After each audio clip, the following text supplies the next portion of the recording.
আসসালামু আলাইকুম বন্ধুরা, কেমন আছেন? আশা করি ভালো আছেন। আজকে আপনাদের দেখাবো নতুন আলু দিয়ে ব্রয়লার মুরগি রান্না। সর্বপ্রথম এখানে আমি ফার্স্টে যেটা করেছি, সব আমার যত লাগবে সব কিছু নিয়ে নিয়েছি। এখানে আমি কড়াইতে দিয়ে দিলাম 2-3টো শুকনো লঙ্কা। এগুলো অনেক একটা ভালো টেস্ট আসে। আমি প্রথমে অনেক লোকের রান্না দেখেছি, জাস্ট এবার আমি রান্না করে খেয়ে দেখেছি, অনেক ভালো লাগে। আপনারাও ট্রাই করতে পারেন। প্রথমে আমি শুকনো লঙ্কাগুলো দিয়ে একটু ভাজাভাজি করে এবার এখানে দিয়ে অনেকগুলো পেঁয়াজ কুচি দিয়ে দিলাম। পেঁয়াজ কুচি দিয়ে এখানে কিছু কাঁচা লঙ্কা কুচি দিয়ে দিচ্ছি। কাঁচা লঙ্কা কুচি দিয়ে ভালো করে ভেজে যখন ভাজা হয়ে যাবে, তারপরে সেই টমেটো কুচিগুলো দিয়ে দেবো। এভাবে রান্না করে খেলে অনেকটা মজা লাগে অ্যান্ড অনেকটা ভালো লাগে। আপনারা ট্রাই করে দেখতে পারেন, অনেক মজা লাগে। এবার এটাকে ভালো করে নেড়ে চেড়ে এমন একটা এখানে ভালো করে ভেজে নিতে হবে। অনেকটা ভাজা হয়ে যাওয়ার পরে এখানে আমি ব্যবহার করছি আদা বাটা, রসুন বাটা দিয়ে এখানে আরও ভালো করে ভেজে নিতে হবে, যাতে মশলার কাঁচা গন্ধগুলো না আসে।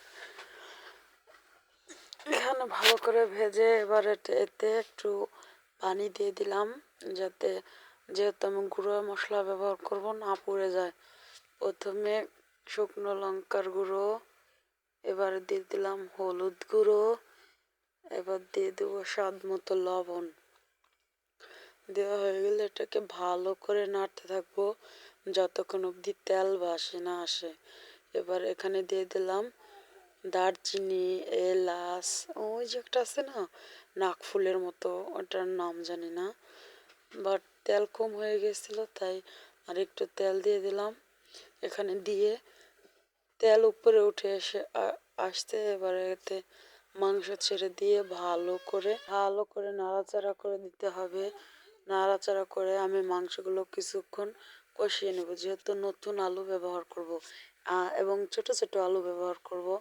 এই ছোট ছোট আলু দিয়ে ব্রয়লার মুরগি রান্না করলে সত্যি অনেক মজা লাগে, আরও যেহেতু নতুন আলু।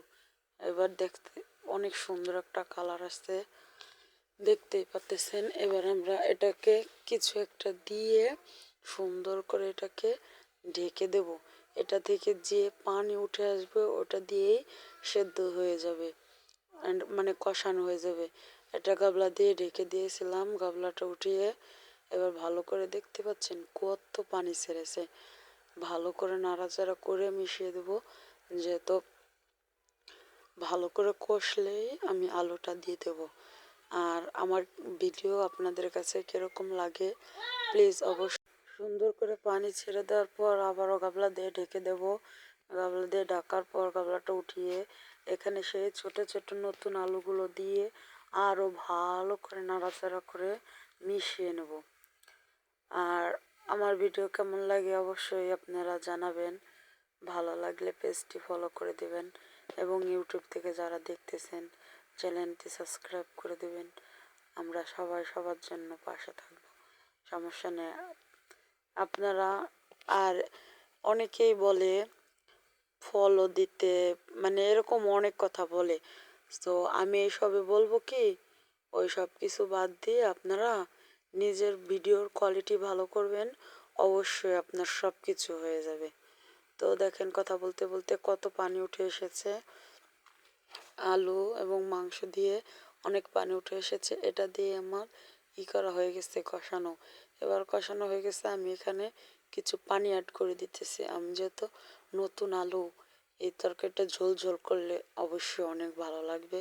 আরও যেহেতু শীতের মৌসুম, এই সময়টা সত্যি অনেক ভালো লাগবে। আমার পানি দেওয়া হয়ে গেছে, বলক এসে গেছে তরকারিতে। জানেন এর ফাঁকে আমি আরও কাজ করে এসেছিলাম, যেহেতু এই কাজগুলো করেছিলাম কি, খিচুড়ি রান্না করেছে ওই পাশে, মুরগির মাংস দিয়ে খিচুড়ি দিয়ে জাস্ট ওয়াও, অনেক সুন্দর লাগে।